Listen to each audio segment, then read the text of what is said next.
Biblical View, Friendship, 4a, Proverbs 22:24-25 New Living Translation, NLT 24 Don't befriend angry people or associate with hot-tempered people, 25 Or you will learn to be like them and endanger your soul. 2. What does a good friend look like? A. Jonathan, who risks his life for a friend. He helped save his friend, David's life when he heard that his father King Saul wanted to kill him. He told David, "Tell me what I can do to help you." I 1 Samuel 21-42 New Living Translation, NLT. At 1. Jonathan helps David. 20 David now fled from Naioth in Ramah and found Jonathan. "What have I done?" he exclaimed. "What is my crime? How have I offended your father that he is so determined to kill me?" 2 That's not true. Jonathan protested. "You're not going to die. He always tells me everything he's going to do, even the little things. I know my father wouldn't hide something like this from me. It just isn't so." 3 Then David took an oath before Jonathan and said, "Your father knows perfectly well about our friendship, so he has said to himself, 'I won't tell Jonathan, why should I hurt him?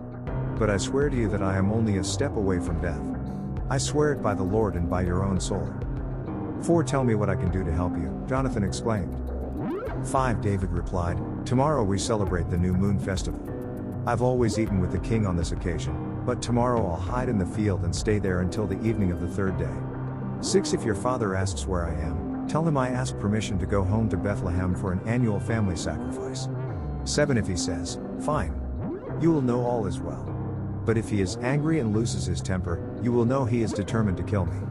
8 Show me this loyalty as my sworn friend, for we made a solemn pact before the Lord, or kill me yourself if I have sinned against your father. But please don't betray me to him." 9 Never, Jonathan exclaimed. "You know that if I had the slightest notion my father was planning to kill you, I would tell you at once." 10 Then David asked, "How will I know whether or not your father is angry?" 11 Come out to the field with me, Jonathan replied. And they went out there together. 12 Then Jonathan told David, "I promise by the Lord, the God of Israel, that by this time tomorrow, or the next day at the latest, I will talk to my father and let you know at once how he feels about you. If he speaks favorably about you, I will let you know.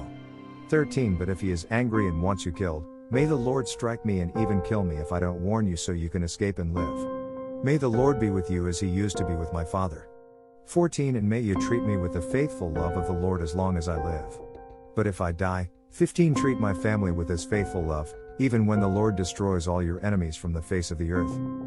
16 So Jonathan made a solemn pact with David, saying, "May the Lord destroy all your enemies." 17 And Jonathan made David reaffirm his vow of friendship again, for Jonathan loved David as he loved himself. 18 Then Jonathan said, "Tomorrow we celebrate the New Moon Festival. You will be missed when your place at the table is empty." 19 The day after tomorrow, toward evening, go to the place where you hid before, and wait there by the stone pile. 20 I will come out and shoot 3 arrows to the side of the stone pile as though I were shooting at a target. 21 Then I will send a boy to bring the arrows back. If you hear me tell him, 'They are on this side,' then you will know, as surely as the Lord lives, that all is well, and there is no trouble. 22 But if I tell him, 'Go farther, the arrows are still ahead of you,' then it will mean that you must leave immediately, for the Lord is sending you away.